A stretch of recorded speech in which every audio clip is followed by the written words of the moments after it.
श्री राम जय जय राम श्री राम जय जय राम। सजबन साजु समाजु सबु बनिता बंधु समेत बंदे विप्र गुरु चरण प्रभु चले करि सबहि अचेत।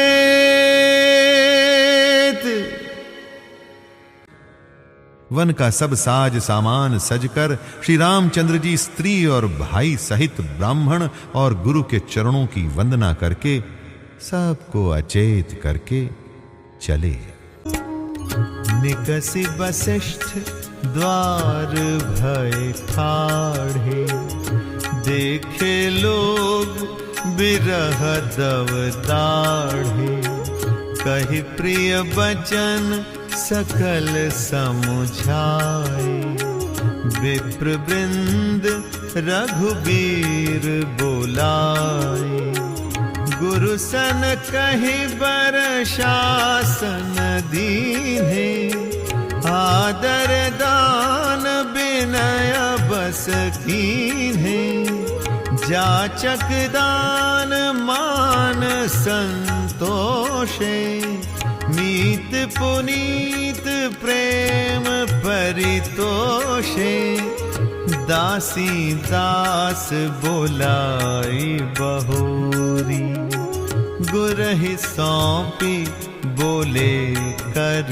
जोरी सब कैसार सभार गोसाई करबि जनक जननी की नाई बारही बार जोरी जुग पानी कहत राम सब सन मृदुबानी सोई सब भांति मोर हितकारी जेहि ते रहे भुआल सुखारी मातु सकल मोरे बिरहा जेहि न होहि दुख दीन सोई उपाय तुम करे हो सब पुरजन परम प्रवीण। राजमहल से निकलकर श्री रामचंद्र जी वशिष्ठ जी के दरवाजे पर जा खड़े हुए और देखा कि सब लोग विरह की अग्नि में जल रहे हैं। उन्होंने प्रिय वचन कहकर सबको समझाया। फिर श्री रामचंद्र जी ने ब्राह्मणों की मंडली को बुलाया। गुरुजी से कहकर उन सबको वर्ष भर का भोजन दिए और आदर दान तथा विनय से उन्हें वश में कर लिया। फिर याचकों को दान और मान देकर संतुष्ट किया तथा मित्रों को पवित्र प्रेम से प्रसन्न किया। फिर दास दासियों को बुलाकर उन्हें गुरुजी को सौंपकर हाथ जोड़कर बोले, हे गुसाई, इन सब की माता पिता के समान सार संभार करते रहिएगा। श्री रामचंद्र जी बार बार दोनों हाथ जोड़कर सबसे कोमल वाणी से कहते हैं कि मेरा सब प्रकार से हितकारी मित्र वही होगा जिसकी चेष्टा से महाराज सुखी रहें। हे परम चतुरपुरवासी सज्जनों, आप लोग सब वही उपाय कीजिएगा जिससे मेरी सब माताएं मेरे विरह के दुख से दुखी न हो। एहि विधि राम सबहि समुझावा गुरुपद पदुम हर्षि सिरुनावा गणपति गौरी गिरी सुमनाई चले आशीष पाई रघुराई राम चलत अति भयउ विषादु सुनि न जाई पुर आरत नादु कुसगुन लंक अवध अति शोकु हर्ष विषाद विवश सुरलोकु गए मूर्छा तब भूपति जागे बोली सुमंत्रु कहन हस लागे, राम चले बन प्राण न जाहि, केहि सुख लागी रहत तन माही। एहि ते कवन व्यथा बलवाना, जो दुख पाई तजहि तनु प्राणा। पुनि धरि धीर कहै नर नाहु, लै रथु संग सखा तुम जाओ। सुठि सुकुमार कुमार दो, जनक सुता सुकुमारी। रथ चढ़ाई देख राय बनो, फिरे हो गए दिन चारी। इस प्रकार श्री राम जी ने सबको समझाया और हर्षित होकर गुरु जी के चरण कमलों में सिर नमाया।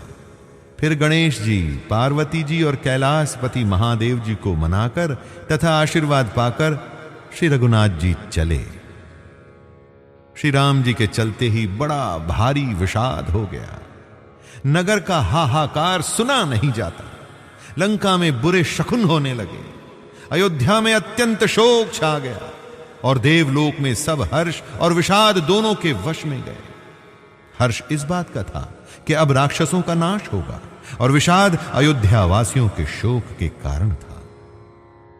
मूर्छा दूर हुई तब राजा जागे और सुमंत्र को बुलाकर ऐसा कहने लगे, श्री राम वन को चले गए पर मेरे प्राण नहीं जा रहे हैं। न जाने ये किस सुख के लिए शरीर में टिक रहे हैं। इससे अधिक बलवती और कौन सी व्यथा होगी जिस दुख को पाकर प्राण शरीर को छोड़ेंगे। फिर धीरज धरकर राजा ने कहा, ए सखा, तुम रथ लेकर श्री राम के साथ जाओ। अत्यंत सुकुमार दोनों कुमारों को और सुकुमारी जानकी को रथ में चढ़ाकर वन दिखलाकर 4 दिन के बाद लौट आना। जो नहीं फिरहि धीर दो भाई, सत्य संध दृढ़ व्रत रघुराई। तो तुम विनय करे हो कर जोरी, फेरिय प्रभु मिथिलेश किशोरी। जब सिय कानन देखी डेराई, कहे हु मोरी सिख अवसर पाई। सासु ससुर अस कहे उ संदेशु, पुत्री फिरिया बन बहुत कलेसु।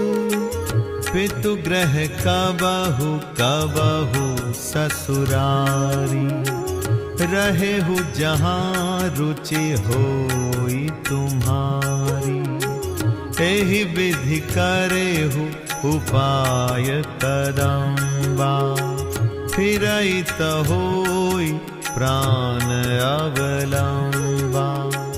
नाही त मोर मरनु परिणामा, कछु न बसाई भय विधि बामा। अस कही मुरुछि परा महिराव, राम लखनु सिय आनि दिखाओ। आय रजाय सुनाई सिरु, रथ अति बेग बनाई। गए जहां बाहिर नगर, सिय सहित दो भाई। यदि धैर्यवान दोनों भाई न लौटे, क्योंकि रघुनाथ प्रण के सच्चे और दृढ़ता से नियम का पालन करने वाले हैं, तो तुम हाथ जोड़कर विनती करना कि हे प्रभु, जनक कुमारी सीता जी को तो लौटा दीजिए। जब सीता वन को देखकर डरे, तब मौका पाकर मेरी ये सीख उनसे कहना कि तुम्हारे सास और ससुर ने ऐसा संदेश कहा है कि हे पुत्री, तुम लौट चलो, वन में बहुत क्लेश है। कभी पिता के घर, कभी ससुराल, जहां तुम्हारी इच्छा हो वहीं रहना। इस प्रकार तुम बहुत से उपाय करना। यदि सीता जी लौट आई तो मेरे प्राणों को सहारा हो जाएगा, नहीं तो अंत में मेरा मरण ही होगा। विधाता के विपरीत होने पर कुछ वश नहीं चलता। हा राम, लक्ष्मण और सीता को लाकर दिखाओ। ऐसा कहकर राजा मूर्छित होकर पृथ्वी पर गिर पड़े। सुमंत्र जी राजा की आज्ञा पाकर सिर नवाकर और बहुत जल्दी रथ जुड़वाकर वहां गए जहां नगर के बाहर सीता जी सहित दोनों भाई थे।